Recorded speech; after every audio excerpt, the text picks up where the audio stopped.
ये आकाशवाणी का गोरखपुर केंद्र है। अब आप सुकीर्ति अस्थाना से सुनेंगे प्रादेशिक समाचार।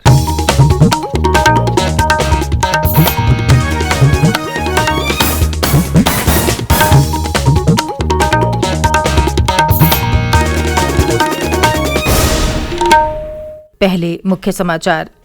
प्रधानमंत्री नरेंद्र मोदी ने हर घर जल के उद्देश्य के लिए जल जीवन अभियान पर बल दिया। वर्ष 2024 तक प्रत्येक ग्रामीण घर में पेयजल उपलब्ध कराने का लक्ष्य है। मुख्यमंत्री योगी आदित्यनाथ ने कोविड-19 की जांच क्षमता में लगातार वृद्धि करने के निर्देश दिए। कहा, रैपिड एंटीजन विधि से प्रतिदिन 50,000 नमूनों की जांच की जाए। प्रदेश में पिछले 24 घंटों के दौरान कोरोना संक्रमण के 2,529 नए मामले सामने आए। सक्रिय मामलों की संख्या 21,003 हुई। और केंद्र सरकार ने सभी राज्यों से दिव्यांगजनों को अंत्योदय अन्न योजना में शामिल करने को कहा।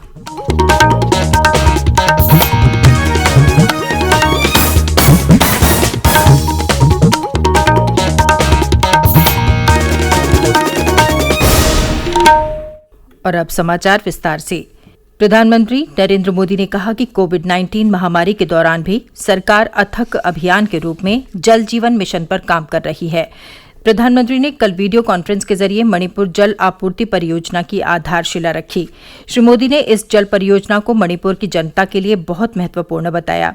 केंद्र सरकार ने 2024 तक ग्रामीण भारत के हर घर में सुरक्षित और पर्याप्त और साफ पेयजल उपलब्ध कराने के लिए जल जीवन मिशन की शुरुआत की है।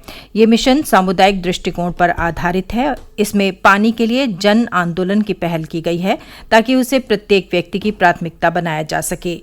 भारत में करीब 19 करोड़ घर हैं, लेकिन केवल 24% घरों में ही पाइप के जरिए स्वच्छ जल उपलब्ध है।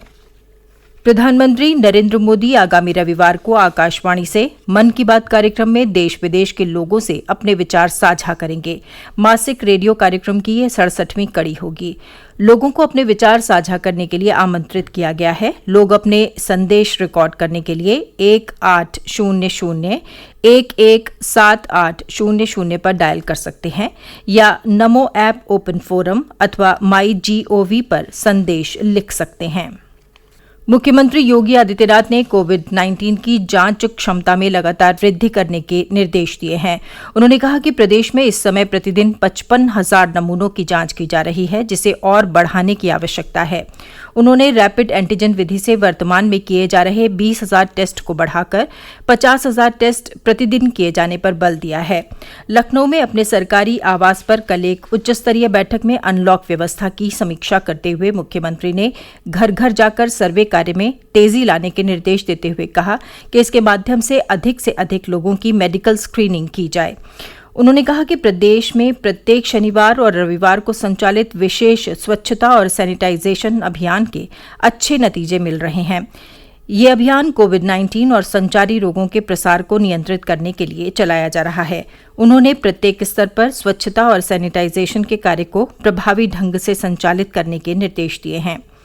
मुख्यमंत्री ने जिलों के नोडल अधिकारियों को संबंधित जनपदों की रिपोर्ट प्रतिदिन मुख्य सचिव को प्रस्तुत करने के निर्देश दिए। उन्होंने शासन के अधिकारियों को फील्ड में तैनात अधिकारियों से नियमित संवाद बनाए रखने के भी निर्देश दिए। राज्यपाल और कुलाधिपति आनंदीबेन पटेल ने कमला नेहरू प्रौद्योगिकी संस्थान के निदेशक प्रोफेसर जयप्रकाश पांडे को मदन मोहन मालवीय प्रौद्योगिकी विश्वविद्यालय गोरखपुर का कुलपति नियुक्त किया है। प्रोफेसर पांडे की नियुक्ति कार्यभार ग्रहण करने की तिथि से 3 वर्ष की अवधि के लिए रखी गई है। इसके साथ ही उन्होंने दीनदयाल उपाध्याय गोरखपुर विश्वविद्यालय के कुलपति प्रोफेसर विजय कृष्ण सिंह और महात्मा ज्योतिबा फुले रुहेलखंड विश्वविद्यालय बरेली के कुलपति प्रोफेसर अनिल कुमार शुक्ला का कार्यकाल 1 माह अथवा नियमित कुलपति की नियुक्ति होने तक विस्तारित कर दिया है। देश में अब तक कुल 7,82,607 रोगी कोविड-19 महामारी से ठीक हुए हैं और स्वस्थ होने की दर 63.18% हो गई है। केंद्रीय स्वास्थ्य और परिवार कल्याण मंत्रालय के अधिकारी ने कल कहा कि पिछले 24 घंटों में रिकॉर्ड 29,557 कोरोना रोगी स्वस्थ हुए हैं। पिछले एक दिन में देश भर में 45,720 लोग संक्रमित हुए।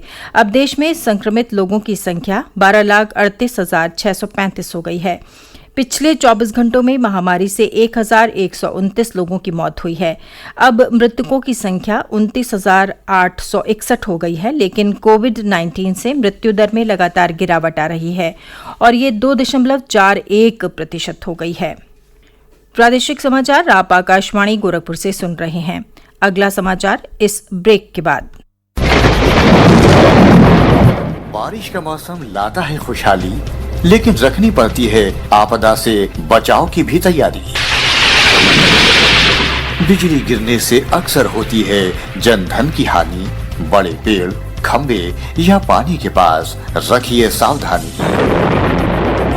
जब बादल की गरज तेज हो और आसपास कोई मजबूत छत न हो, तो एड़ियों को जोड़कर कान पर हाथ रखकर बैठ जाइए। तैयारी में है समझदारी। आकाशवाणी द्वारा जनहित में जारी।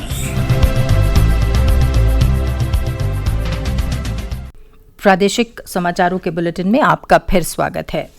प्रदेश में पिछले 24 घंटों के दौरान कोरोना संक्रमण के 2,529 नए मामले सामने आए हैं। ये एक दिन में कोविड-19 के मामलों की सर्वाधिक संख्या है। प्रमुख सचिव स्वास्थ्य अमित मोहन प्रसाद ने कल लखनऊ में बताया कि राज्य में अब तक 35,803 लोगों को स्वस्थ हो जाने पर अस्पतालों से छुट्टी दी जा चुकी है, जबकि कुल 21,003 मरीजों का विभिन्न अस्पतालों में उपचार चल रहा है।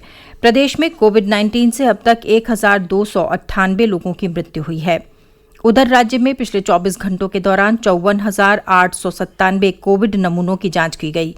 अब तक कुल 16,54,651 नमूनों की जांच की जा चुकी है।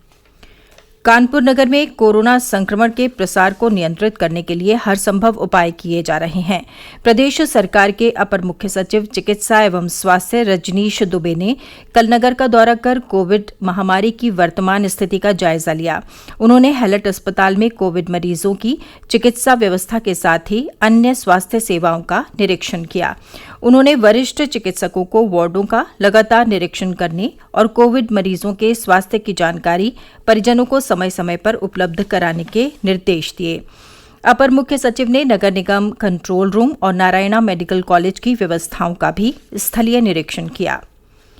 दिव्यांगजनों को राशन उपलब्ध कराने के लिए दिल्ली उच्च न्यायालय के आदेश के बाद केंद्र सरकार ने सभी राज्यों से दिव्यांगजनों को अंत्योदय अन्न योजना में शामिल करने को कहा है। दिव्यांगजनों को इस योजना के तहत हर महीने प्रति परिवार 35 किलोग्राम अनाज मिलेगा। खाद्य और उपभोक्ता कार्य मंत्री रामविलास पासवान ने कहा कि योजना में शामिल होने वालों की प्राथमिकता के बारे में राज्य सरकार फैसला करेगी। उन्होंने राज्य सरकारों को यह सुनिश्चित करने को कहा है कि कोई भी दिव्यांगजन इसके लाभ से वंचित नहीं होना चाहिए। आत्मनिर्भर भारत विशेष पैकेज से हर क्षेत्र में लोगों को लाभ मिल रहा है। प्रतापगढ़ जनपद में इसके तहत स्वयं सहायता समूहों से जुड़ी महिलाएं सुंदर राखियां तैयार कर रही हैं। इनका मकसद है कि लोग चीन निर्मित राखियों के बजाय देसी राखी का इस्तेमाल करें। महिलाओं ने बताया कि प्रत्येक राखी की बिक्री पर उन्हें 5 से 10 रुपए का लाभ होगा।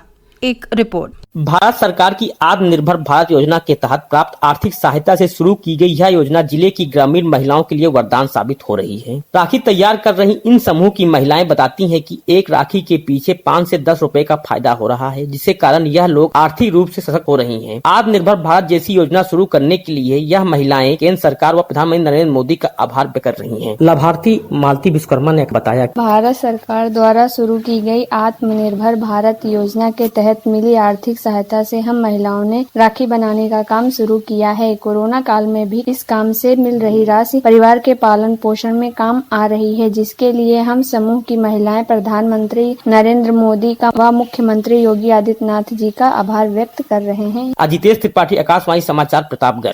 कोविड-19 के मद्देनजर सरकार ने संयुक्त प्रवेश परीक्षा जेईई के परीक्षार्थियों को बड़ी राहत देते हुए एनआईटी तथा केंद्र द्वारा वित्त पोषित अन्य प्रौद्योगिकी संस्थानों में प्रवेश के लिए पात्रता के मानकों में ढील देने का फैसला किया है। केंद्रीय मानव संसाधन विकास मंत्री रमेश पोखरियाल निशंक ने कल बताया कि जेईई मुख्य परीक्षा 2020 पास कर चुके परीक्षार्थियों को केवल कक्षा 12वीं पास का प्रमाण पत्र देना होगा।